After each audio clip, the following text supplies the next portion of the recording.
Good morning, Spiritual Life Center. Happy Sunday. I'm loving this rain. We need it. All right, we're all going to sing our welcome song together. Are you ready? Here we go. I'm in the right place at the right time.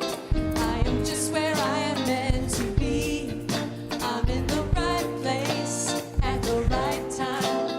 I am just where I am meant to be. In the right place, I'm in the right place at the right time. I am just where I am meant to be. I'm in the right place at the right time. I am just where I am meant to be in my soul. Oh, my soul is welcome here. Oh, my soul is welcome here. I am getting the message loud and clear. My soul is welcome here. My soul is welcome. Your souls are welcome too. All our souls are welcome here. I'm in the right place at the right time, right time. I am just where I am meant to be. I'm in the right place at the right time. I am just where I am meant to be in my soul. Oh, my soul is welcome here. Oh, my soul is welcome here. I am getting the message loud and clear. My soul is welcome here. Come on, I can't hear you. Oh, my soul is welcome here. Oh, my soul is welcome here. I am getting the message loud and clear. My soul is welcome here. I am getting the message loud and clear. My soul is welcome here. My soul is welcome here. Come on, let me see those hands. My soul is welcome here. My soul is welcome here. Yeah. My soul is welcome here. My soul is welcome here. My soul is welcome here. My soul is welcome here. My soul is welcome, and I am getting the message loud and clear. My soul is welcome here.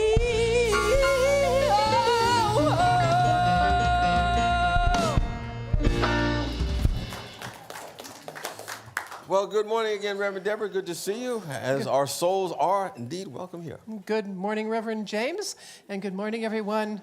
We greet you this morning in the name of all that is good, all that is holy, and all that is sacred, and in the warm and loving energy of this community, Spiritual Life Center.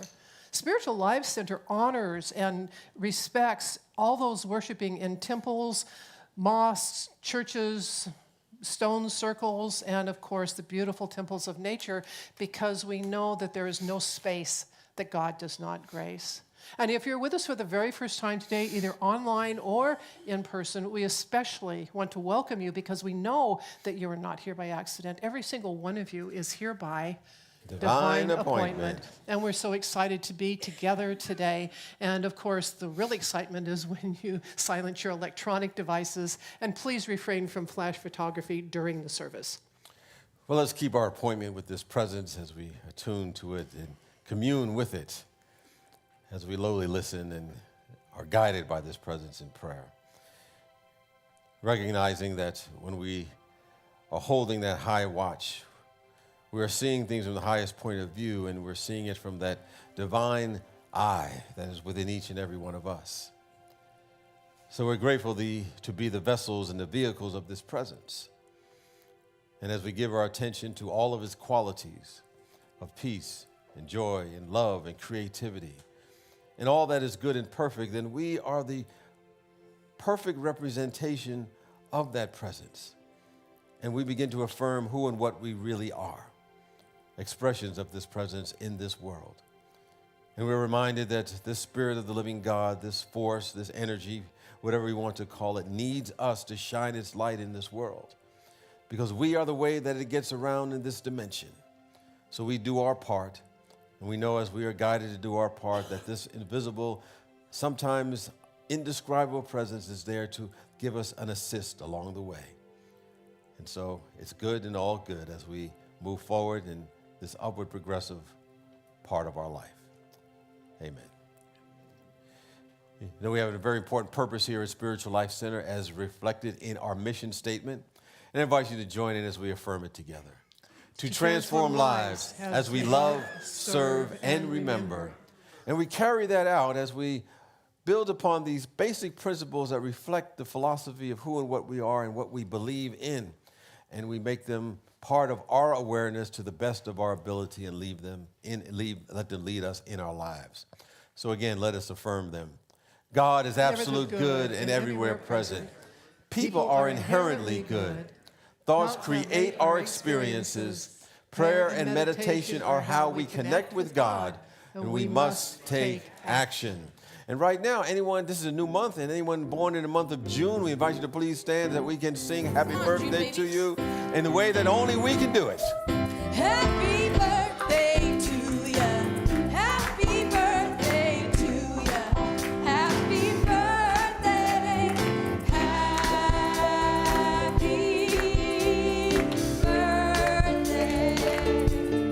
Happy birthday. Happy birthday. Happy birthday. Happy birthday to ya. Happy birthday to ya. Happy birthday. Happy birthday to ya. Oh, happy birthday. Lively bunch of June people. Yep, they're fired up. Fired up. Thank you, Shirley Brown, for the beautiful flowers. Every first Sunday, she brings her lovely gift of flower arranging to our altar, and we just so greatly appreciate it. Thank you, Shirley. And, you go next again. Yeah. And we have a Wow Wednesday coming up. This is called Birdsong, The Power of Intention, with Reverend Penelope Clement. And she has created several tarot decks over the years, and over the last 20 years, there's 6 decks. And her newest deck is called Birdsong Oracle Deck. And she created this during the COVID time. She painted 72 24 by 30 canvases. That's a lot. Yeah. And that she's turned that into a new Oracle deck. And of course, she wrote the information booklet that goes with it. So this Wednesday, June 8th, she will be talking about 12 of those. And she's not even quite sure she's going to get through all 12. But she's going to come and talk to us about them and also share her experience and her transformation during the time of the lockdown. So salad is at 6 and the program starts at 7. And we invite you to put on your calendar next Sunday. My friend and soon to be yours, if you don't know her, Reverend Sheila Gautreaux is going to join us. And she's also going to give an afternoon workshop entitled Healing the Pain of the Pandemic. And this experience will give you the opportunity to discover ways that you may have been affected, consciously or unconsciously, by the 2-year lockdown, and then take you through steps to release and recover your balance. So if you need a recovery of your balance, come check it out. And the details and the registration link is available on our website. Oh, also, yes, I'm going to invite Denise to come forward. She's going to, one of the things that we do at Spiritual Life Center is make a contribution to nonprofits in our community that make a difference in people's lives. And we have a nonprofit that we're going to have some information about what they're doing and how we're supporting them. And Denise, who's on that team that helps select, vet, and recommend them, is going to introduce the team, the Tiny Pine Foundation. Yeah. Good morning, everybody. They're all so exciting, but this one is amazing. My name's Denise Holmes, and I'm on the Spiritual Life Center Community Giving Committee. And what we do is we get nominations for nonprofits throughout the year, and the committee chooses 12 that we think are especially, they're all so great, but we have to focus on the 12 that we choose for the church. And we vet them, and then we pick our 12 in November. So if you want to nominate, you can go to the website and go to Community Giving, and there's a nomination form that's very simple to fill out. So today it's an amazing nonprofit, and I heard about it because I'm a teacher, and I was talking to one of my colleagues who's here today, Cindy Miller. She can raise her hand, and she goes above and beyond in teaching, one of the most dedicated.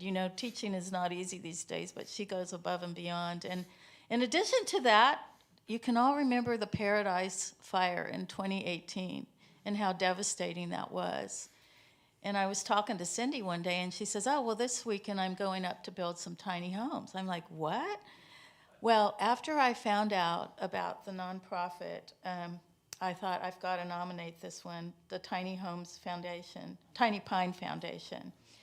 So last week I had the honor of talking to Alyssa Nolan Kane, who's here today to talk about her experience. And she said she just felt that she was called by the Lord. She lost her own house a couple years before that, and she just felt she was called by the Lord to do something about Paradise. And the story gave me so many chills as I was listening to her. So Alyssa's here today to tell you her story. So welcome, Alyssa Nolan Kane. And here's our donation. Thank you very much. Yeah, so I'm Alyssa. I'm the founder and director of the Tiny Pine Foundation. And so I'll just give you a little backstory. So I lost my home in a wildfire in 2008 in Butte County. And then when the Camp Fire happened in 2018, I had 3 kids. My youngest daughter was only 5 months old. And I worked nights and weekends at a nursing home. And I gave food and I gave clothes, and it felt really insignificant in the face of so much need. And I had this really overbearing burden to help. And I knew that God was asking me to do something. I just didn't know what else I could do. And the burden would not go away for about 2 weeks. It just would not relent. So finally I went in my room and I prayed and I said, look, Lord, I know you're asking me to do something, but what would you have me to do? And the Lord really impressed me to build the tiny homes, and I almost fell off the bed. No joke. And I think I even said out loud, I said, what? I don't even have money for that. And I'm just paraphrasing, but the Lord really impressed me. Look, I didn't ask you to finance anything. I asked you to have faith for it. And but when I realized that God was just asking me to believe for it, I thought I could do that. So that night I got on social media and I told my friends, look, my goal is to build 10 tiny homes with all donations and all volunteers. Mind you, I didn't know how to build anything back then. I didn't know the difference between a drill and an impact driver. And so that night, I set up a GoFundMe for the first single mom that we gave a tiny home to. And when I woke up the next morning, it was fully funded. And it was like a shot of B12 in my faith, right? And so then I was doing the dishes that day, and I had enough money back then for like the build, but not the trailer that we built them on. And I was doing the dishes, and this really negative self-tape was playing, like, you're dumb, you've never built anything before, now people are counting on you. And so I finished doing my dishes, I dried my hands, and I just shook my head. I said, no, God, I'm not gonna believe any of that. I'm gonna stand on what I believe you told me. And I opened up my email, and there was an email from a lady that said, hey, I heard about what you're doing, and I want to send you the money to buy the first trailer. Yeah, so I went to Modesto, bought the first trailer, towed it home, and was so proud. And I was hoping that everybody I passed would see me towing this trailer, right? Like, we're doing this. And I lived in a little apartment, and so I didn't have anywhere to build yet. So I parked the trailer outside of my apartment. And that morning, when I was on my way to get the trailer, I saw a friend of mine in Walmart because I was getting magnetic trailer lights, and I told him about what I'm doing, and he's like, oh, I heard about it on Facebook, and I think my boss might have somewhere you can build. And so he called me about a week after I got home with the first trailer and said, hey, my boss owns the old Ford dealership where we're at. Nobody's been in the Ford dealership since like the 70s. So there's a big gravel lot that they let us build there for free for 18 months. Back then, we didn't have any power or water or bathrooms. And I had one little 90cc generator my mom let me use, and I had a left-handed circular saw. I'm right-handed. And one drill. And I remember in the beginning, I couldn't get the generator to start, let alone I didn't want people to see that I couldn't start it. I couldn't get the 3-inch screws to go in, and I only lived about a block away. So I remember walking home, and I was just so defeated, and I was crying. and I said, look, God, I know that you told me to do this, and I can't do it. And I remember the still small voice of the Lord said, look, you can't do it because you're saying you can't. So I tried my tears. I walked back out there. I said, I could do all things through Christ. And I get back there, and the generator starts the first pull. The screws go in the first time. I said, that's it. I'm going to get tacos. Like, we were making progress. Things were happening. And so back then, I built a lot of days by myself because not that many people knew what I was doing yet. And then as things began to catch on, people started coming from all across the country. We had 40 guys from New Jersey came. They called themselves the Jersey Boys. They all dressed the same, and they helped a lot. Cindy came. Cindy was like one of the first big groups that came and helped us build, and I learned so much from the skilled volunteers that came out. And so we had funded all 10 homes. I had given away 6, and we were still building homes 7, 8, 9, and 10. And I remember walking around the build site that day and saying, Lord, this can't be just it. The need was so great. At that time, I think we had like 500 people still on the waiting list. And I got a call from a lady that doesn't even offer services where we live, but she just lives where we live and saw me on the news. And she said, our group would like to help you. We're just not sure in what capacity yet. So I said, come out. So I gave her the tour like I do everybody. And very nonchalantly before she left, she said, well, we're going to fund 10 homes at more money than I was currently raising. And we're going to give you $5,000 to start your nonprofit. And I just cried. I was like, could you say that again? Right? And I can't even tell you all the amazing ways that God has continued to show up, but especially through people, and especially at the times where I needed him the most. And so now we've been a nonprofit for going on almost 3 years. We've given away 29 tiny homes, and thank you. And we have,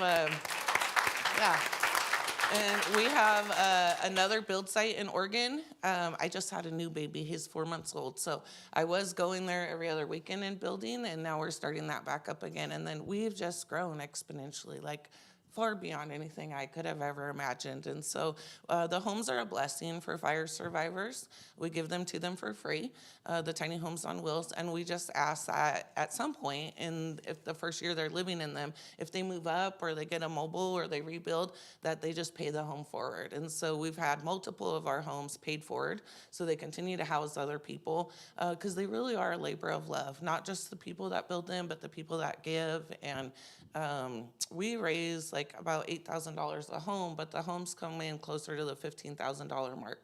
And how we bridge that gap is through donations from businesses. So the roofing gets donated and installed. They all have like mini splits, heat, AC, on-demand water heaters.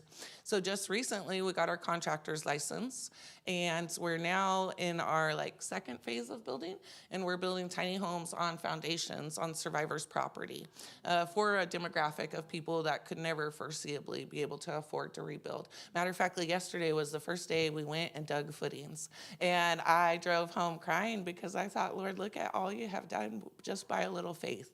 And so it's really been an awesome experience. Really blessed to be here today and just share a little bit of the story. And we just really are appreciative of you guys supporting our mission, because it all really does add up. Thank you. Yeah. Thank you.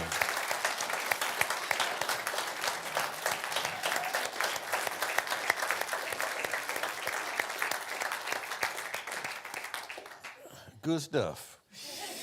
Phewy. Okay, how do I go on from there? How do you go from up? Go ahead. I You can do it. know. So just remember that we have a lot of things going on here at SLC, and the way to find out what our happenings are is you can go, if you're here on site, go out into the courtyard, look at the bulletin board, go chat with the ladies over at the hub, and of course, everything you could possibly want to know about SLC is on our website, slcworld.org. Well, this time, any of our board members that are present, as well as our prayer chaplains that are here, we invite them to please stand.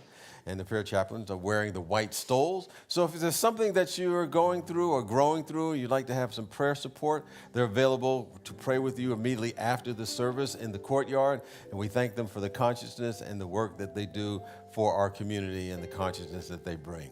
And our board members are here, and they're available to answer questions that you may have because they bring their time, their talent, their skills to help move us forward as a collective community, and they put a lot of energy into doing that. And if you have questions, like I said, they're more than happy to answer questions that you may have on behalf of our community. So we thank them for their service.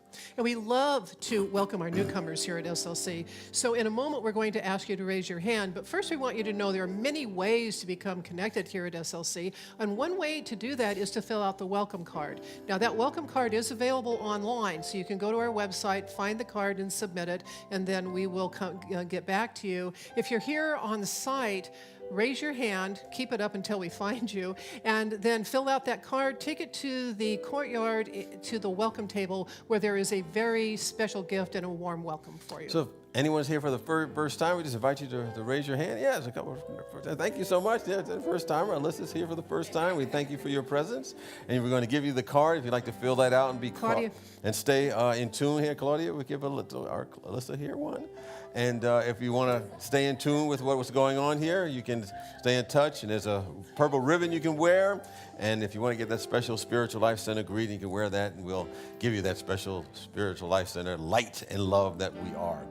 Well, at this time, we invite folks that are here to not only greet folks that are here for the first time, but to greet each other in a way that feels comfortable for you, and just say, you are marvelous and glad you are here.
Please stay standing for our group song, I See God in Every Moment. And I feel God in every moment, do you? Let's all sing together. Here we go. I see God in every moment. I see God. I see God in every moment. Ooh. I see God in every moment. Oh, oh, yeah. I see God in every moment. Ooh. I see God in every moment as I stand within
Please be seated.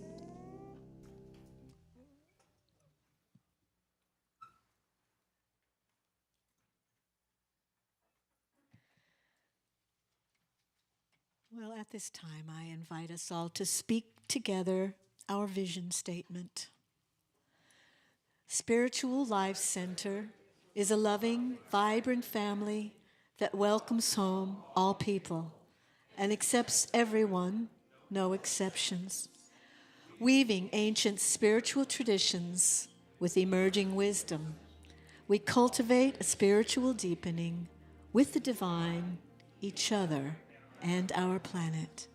And now, in preparation for meditation, we will sing this chant, All is as it should be.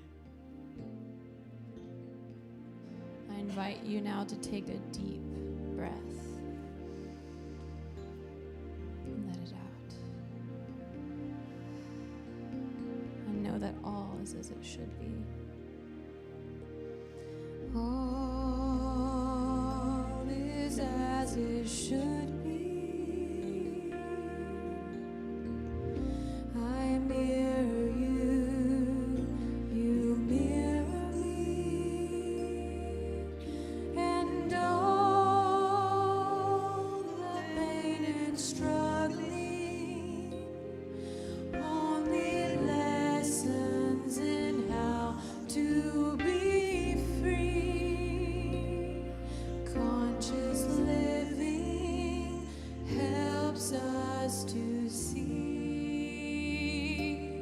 My experience is up to me. All is as it should be. I mirror you, you mirror me,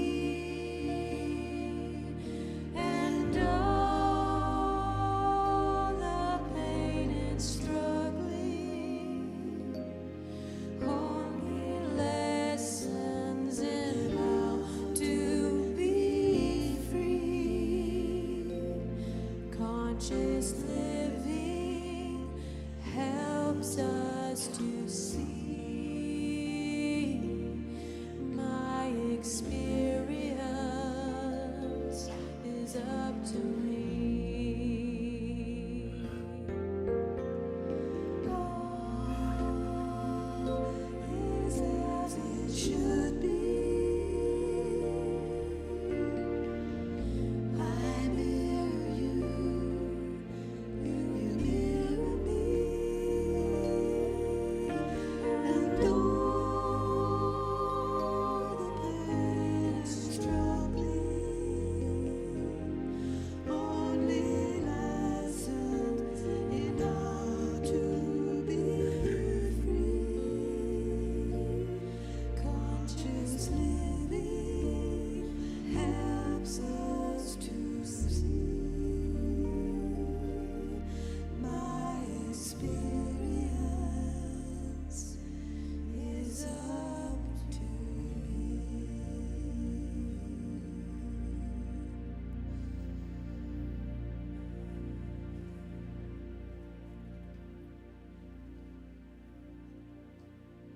Let us move into this time of quiet and contemplation by taking a deep, slow breath and then releasing it just as slowly. Take another breath and let it go. Calm your mind and your body. With each breath, release any tensions or concerns. Begin to relax deeply into your chair. And as you continue to breathe naturally, allow your consciousness to drift up until you feel as if you are floating on a gentle breeze in a vast sky. The sky is dotted with white, fluffy clouds that occasionally pass across the sun and then move on. It is quiet and very restful to simply drift along with the clouds. Idly, you begin to assign shapes to the clouds. The small cloud in front of you looks like a puppy crouched, asking to play. That one over there looks like a giant bird in flight. A scattering of small clouds looks something like a duck being followed by her little ducklings. Now the breeze picks up and some of the clouds rearrange themselves. They give up their shapes and transform. They become larger, more defined. And one cloud begins to look exactly like an angel. And as you watch this cloud, you realize this isn't a cloud, it's a real angel. And the angel turns towards you. And as you recognize each other, the angel reaches out in a welcoming gesture and says, "Welcome home." This angel knows you. It knows who you are. And you become aware that there are other clouds that have transformed. And you are surrounded by angels and holy beings. They are in front of you, behind you, to your right, to your left, above you, below you. And they hold you in a cocoon of love. And now, as one, the angels begin to move upward, carrying you safely in your cocoon. Higher and higher until pure light surrounds you. The pure light of the one source that emanates from the center of the universe. The angels slow their upward motion and then gently move away from you, allowing you to float freely in your cocoon. And the light becomes brighter and brighter until it permeates your very being. You are light. Light is you. And in your heart, you know oneness as oneness knows you. And in this moment, you know that you are never alone. You know that you are not a stranger. You see that you live within the embrace of the one light, one love, one truth. That an angel dwells within you. Revel in this recognition as the one true light dances in and through you in the silence.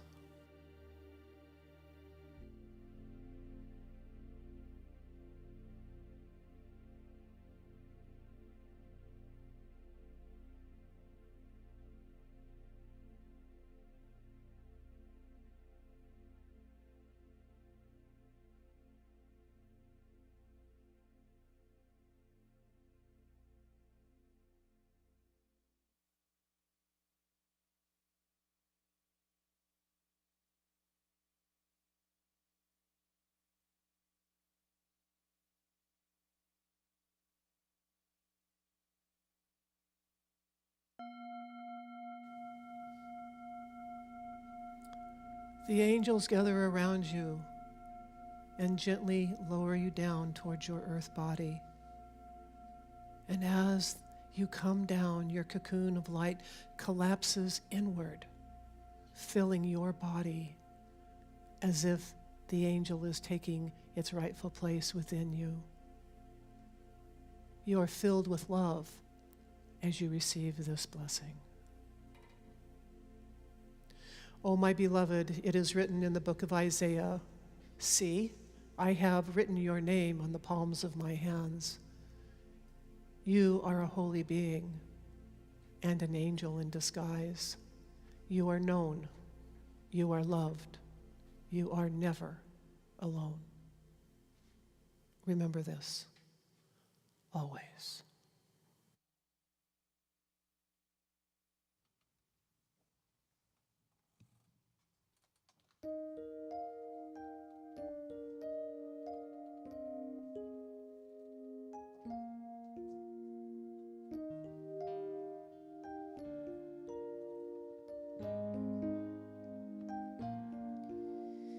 Peace is the promise I make today.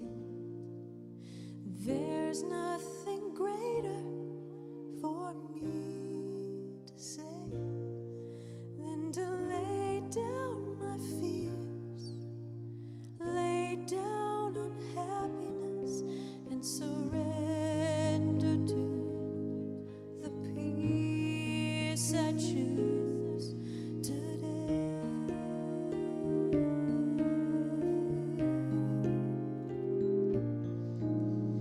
Peace is the gift that I give today.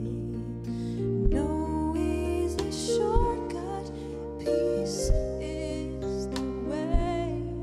I will lay down my pride, lay down self-righteousness, and surrender to the peace I choose today.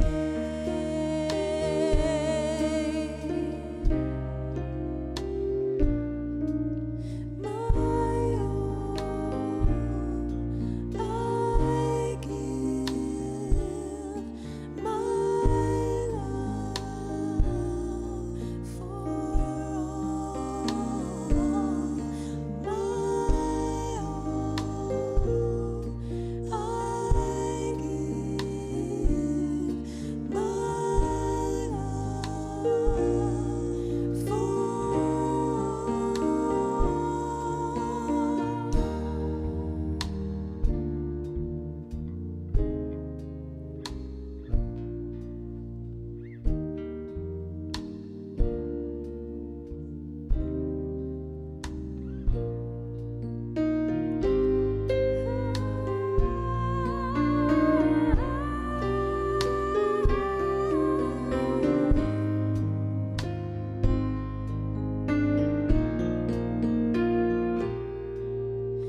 Peace is the reason we're here today.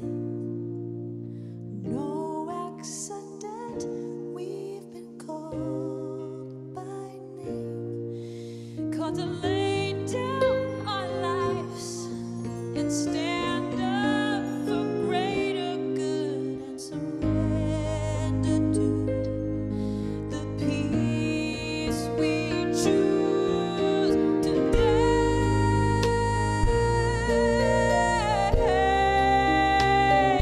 Peace we choose today. Peace we breathe today. Peace we breathe today.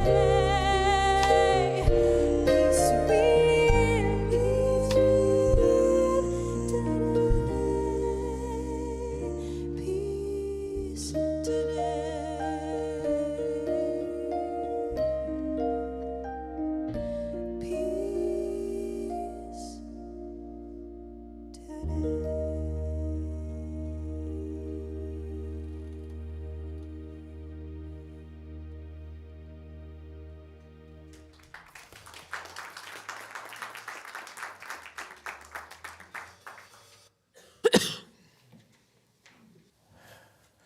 Peace today. You know, it's the second time I've heard the song today, and I don't know about you. If you have any challenges or problems in your life, if you get drawn into that song just for a moment, you forget all about the issues and the problems that may be taking place in your life or in our world. So thank you, Lurie, for reminding us what it means to be in connection with the presence. As I was thinking about what to share today, I was recalling something I wrote earlier this week that a number of years ago, I had gone to a a wellness conference, and there were healers and speakers and writers and spiritual teachers and so forth. And in this particular day of the conference, there was a dialogue that was taking place between two of the presenters, and they were on stage. At the end of their presentation, they had their question and answer session, and a 13-year-old kid came up. That person came up to the microphone and was going to ask the last question of the session. And he was kind of visibly shaking and trembling, and he asked, "Can you help a troubled youth?" And I think one of the panel members was a writer, and the other was a minister who I knew. And the writer said, "Well, you're the minister, you handle this." And the minister agreed, and he said, "I'll give it a shot." Although he didn't know what he was going to say, what was going to be talked about. But the boy said, "Well, I'm terrified. I got a lot of anxiety because I've been afraid for the past couple of years I was going to lose my parents." And he began to tell his story, and he said, a couple of years ago, his father was choking to death because something had gotten lodged in his throat. And apparently his dad started to turn blue and passed out in that moment. And the young boy knew a little bit about the Heimlich maneuver and saved his father's life. But he said he went on to say that since that experience, he's been afraid of losing his parents. And as he spoke, he referred to that incident, he considered to tremble. Something was happening in his whole body. And the minister looked at him and stopped him and told him to just go back for a moment. Go back to that event that took place. And he had him focus on how he celebrated, or at least felt relieved after he had brought his dad back, and to go back to his sense of gratitude, go back to the sense that he had a sense of joy in that experience because his dad's life had been saved. And to not focus on losing him. And so he took him to a number of different exercises that related to that event. And eventually the boy remembered and embraced how, in that moment, how quickly he responded, that he felt something come over him that gave him the confidence and the courage to do what he needed to do. And all of the things that that minister was doing redirected that boy's attention to the fact his father was here. And he could celebrate the wonderful life that he was having with him. And eventually that 13-year-old boy was able to reframe the whole experience.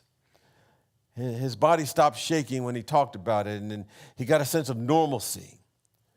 And the minister said, I knew. He later checked back with the young boy, and he said that all of his anxiety and fear that he had about losing his dad disappeared. In a very short time, in that instance, a transformation had taken place in that young boy. He realized that he could focus on the celebration, he could focus on the happiness, he could focus on the love that he had for his dad and for his mom. And I think what he did, he redirected that young boy's focus and attention to the cherished moment that was taking place at that time. There's a statement in Joshua, the 24th chapter, 15th verse, that says, in part, choose ye this day whom you shall serve. And spiritually, I said, where are we going to direct our attention? And it reminds me that we always have a choice. We have a choice where we're going to focus and where we're going to come from in any given moment, what our perspective is. And that young man ended up with a different experience, even though the facts of the experience did not change. Because he ended up reframing how he saw his experience. And he chose to see it differently. And it reminds us that how we choose to see a particular situation determines what it is for us. And we can make the choice by using what I call our spiritual remote control. We have a remote control, to change the channel on our TV sets, smart TVs today. And we can point it at the TV and change the channel. But many people are going through life without realizing they have their own spiritual remote control, and so they're stuck on a particular channel in their mind. They're not using their remote control at all to change the channel that they may be on. I mean, you can imagine being in your house and you have only one channel, and it's the gloom and doom channel. It's the gloom and doom station. And you're watching it over and over again, and you don't have a remote control, and you can't change the channel. You're stuck. You can't even channel surf to see what might else be on. Well, that's where I think many human beings live in. But we can learn to use our spiritual remote control to change that. And the first thing that I think we can do is to be aware of how to use our remote control is to do this. Don't believe everything that you think. I don't know about you. I have a lot of thoughts through my mind. Lots of times, they say we got 30 or 40 thoughts a day, and a lot of them I be believing they have nothing to do with reality. We don't want to believe every opinion that goes through our minds. All of those things that come bubbling up that are from a particular channel that are in our mind at that time. And, a lot of times we don't know where that thought even came from. We may have picked that thought from somebody else's mind that doesn't have a pure consciousness, and we're picking it up. And every now and then we have to look and stop and ask ourselves, where did that thought come from? What is it that's coming through my awareness? Is that thought true?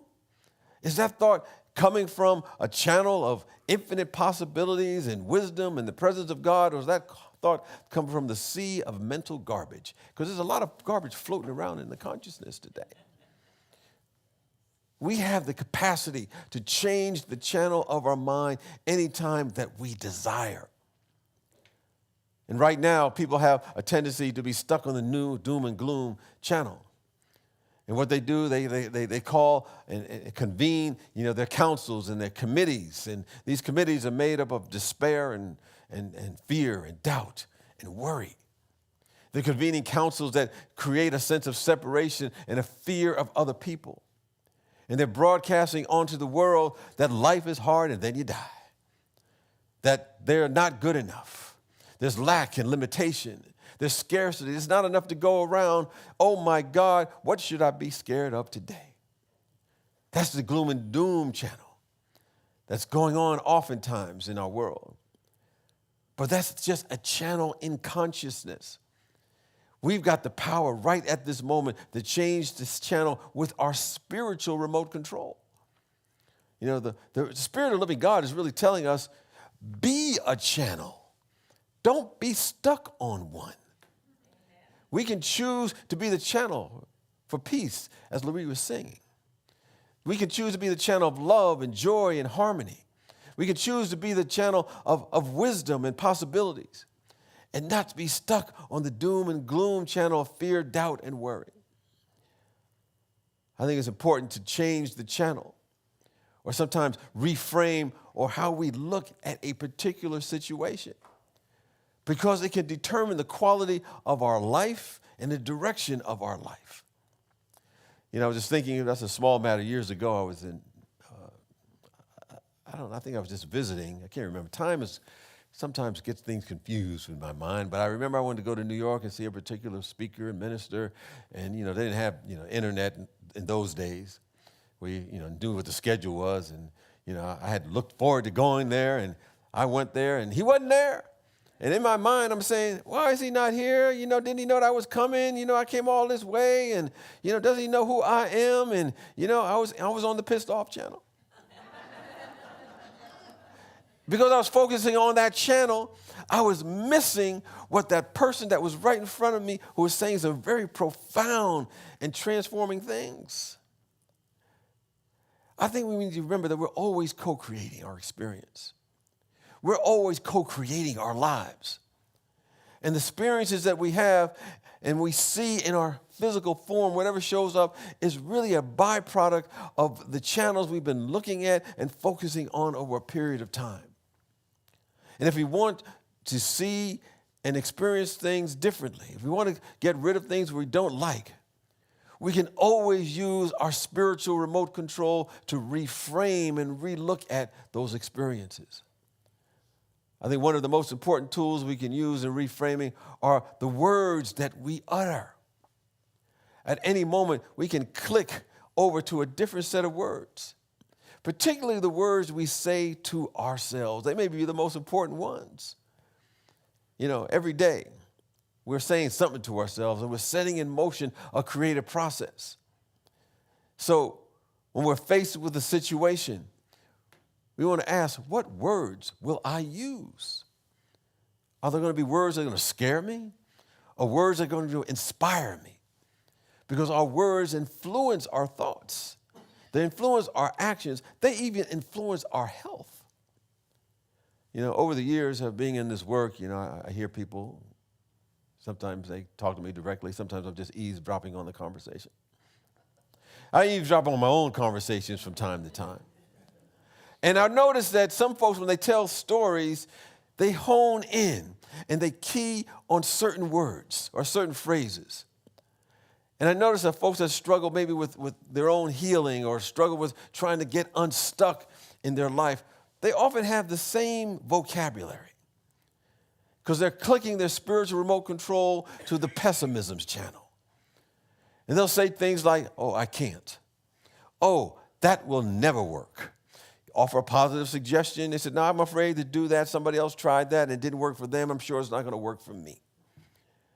But when we live in that vocabulary which is really a fear thought, because there's only really two main emotions, as they say, love and fear. When we click on and focus on that kind of thought, that channel, that becomes the consciousness we are coming from. And we can't even heal from where we are because we're somehow handicapping the process. It hampers the recognition of the powerful as well as the empowering choices that are always present for us. Because we may be in that gloom and doom awareness, and it will keep us stuck there. So what we need to do is introduce a new vocabulary. We need to introduce a new way of seeing things. We need to reframe the situation by not talking about our wounds, but focusing on where our power is. What empowers us? Where do we draw our strength? Is it challenging to us to do that? It is at times. You know, because one person said, I don't want to have that much power. I don't want to yield that much. I don't have that much worthiness within me, somehow blocking the good. But remember that the statement says in Scripture, it's God's good pleasure to give us the kingdom. Kingdom is not a place, but it's a state of awareness that we begin to attract more good. It's ever expanding good out there for us. So we say to ourselves words that do inspire. And we say, everything in my life is a blessing. Everything in life is in a divine order. The path for me is perfect, no matter what it may look like at any given moment. In fact, I invite you to affirm with me. I look for blessings. I look for blessings. I give blessings. The path before me is perfect. Even if you don't believe it at this moment, it doesn't matter. Your body will start picking those things up. They'll start singing. They'll start dancing. They'll start getting in alignment with who and what they are. Because sometimes we tell ourselves lies all the time, and they believe that. So we may as well tell us something uplifting, something that's empowering, something that's spiritually active in us. We look around in our world. We're in a time of great, great transformation. People feel some fear. Some people fear going to the grocery stores, and some people fear sending their kids to school. As I talk to some folks and hear about that. And of course, it's easy to find evidence to make us feel, sometimes in a human level, terrified. Because it appears we're living in a society that's gone mad. And it may be picking that up, not on a conscious level, but maybe sometimes unconsciously. I have a colleague who's a unity minister in Buffalo, New York. And of course, those who are aware that in Buffalo, New York, a couple of weeks ago or so, the number of people that had died in that grocery store shooting. And she was saying, and as she was writing to our friends in our Facebook page, that some of the people in her own congregation knew the people and their families, and there's a certain heaviness and sadness and anxiousness that was kind of overlaying the community. Not only her spiritual community, but the Buffalo community, which she had been living in for so long. And yet we have to understand that we can feel the sting of the crucifixion of those experiences. And at some point, we need to put our spiritual remote control to use and turn the channel and see life from the higher point of view. I think it was, Emerson said, prayer is contemplation of the facts of life from the highest point of view. So we see beyond the immediate appearances and see what is unfolding behind the pictures that we see. Imagine that, you're in a building and, every floor, it's a very tall building, and every floor has a different view of the same thing. Now, we can't change the building, but we know that from the basement or the first floor, we'll see the landscape from a certain perspective, but it'll be limited. But as we rise up to each floor, the second floor, the third floor, the fourth floor, we see more of the community, maybe more of the city. And as we go higher up, we see the situation from a higher perspective. Trying to come up with answers from the basement or the first floor is not going to help us much. Have to come up to that higher viewpoint, that higher view, and come to the realization there's more than what meets the eye. And I would say that in our world today, despite what's going on, it's a privilege to be alive.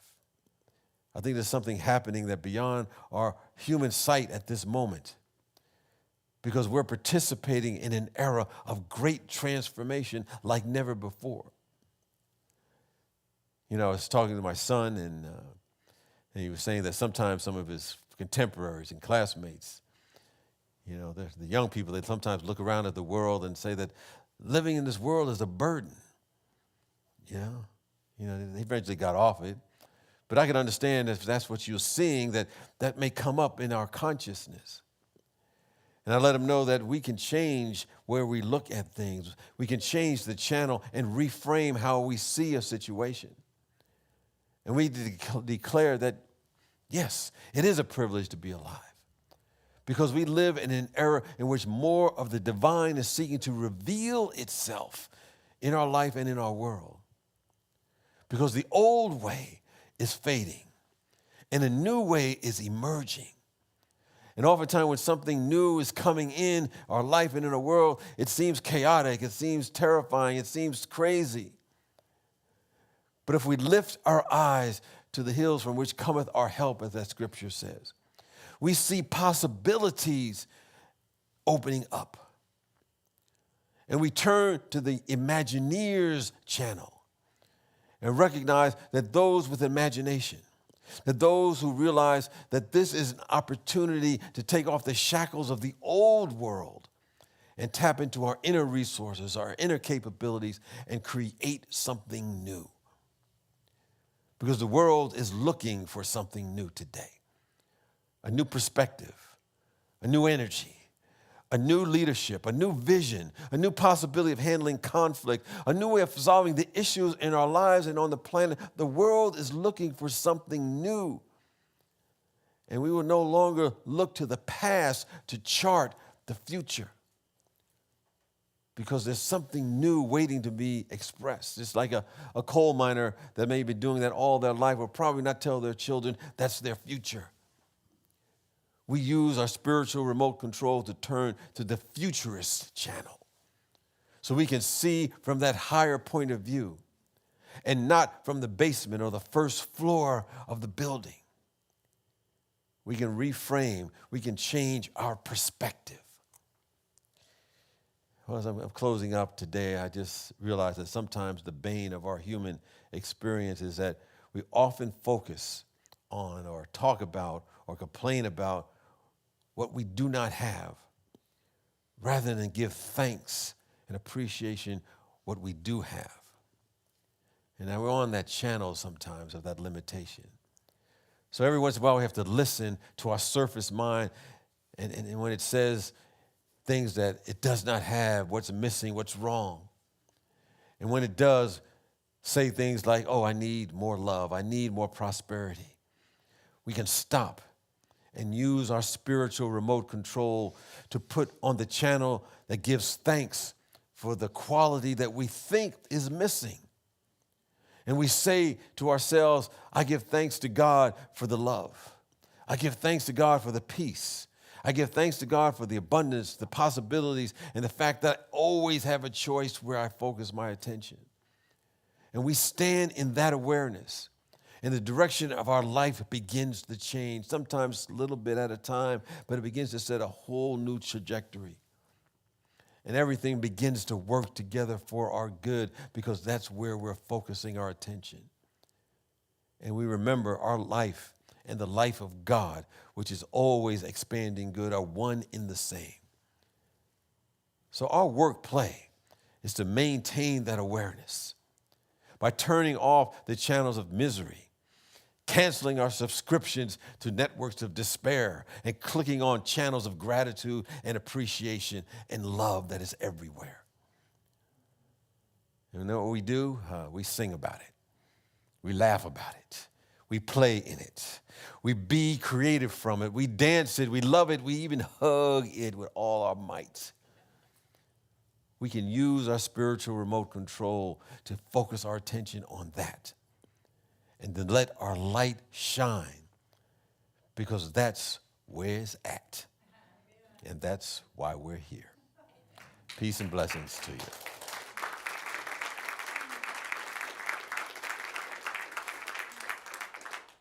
Well, as I mentioned earlier, the Reverend Sheila Control Lee, my friend and yours to be, is going to be here next week, and she's going to not only do the Sunday talk, but her workshop.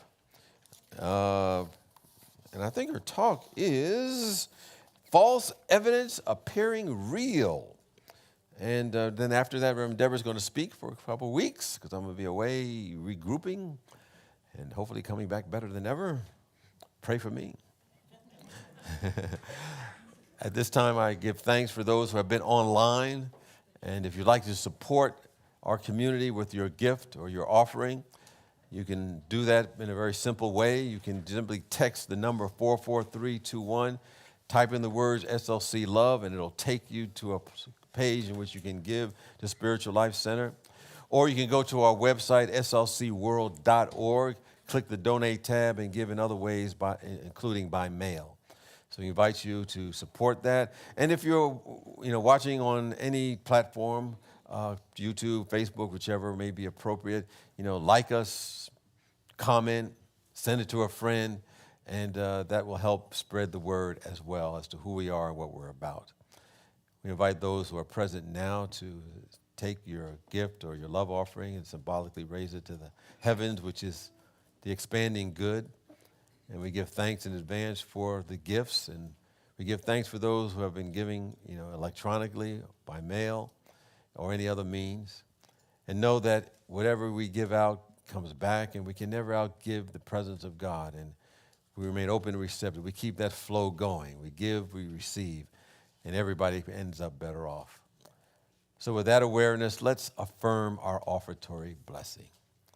Divine love as me blesses and multiplies all that I am, all that I have, and all that I circulate.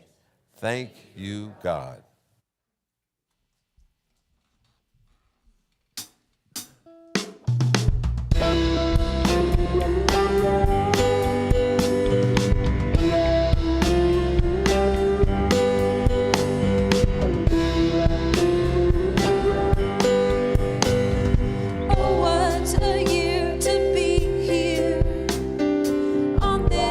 Little rock, third from the sun.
that you dreamed in your chrysalis.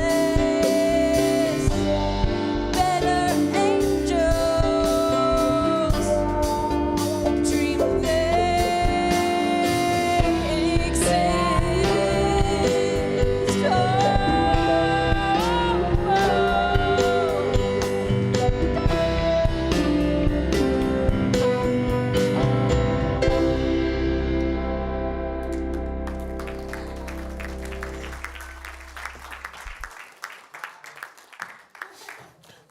Bringing out the better angels in all of us.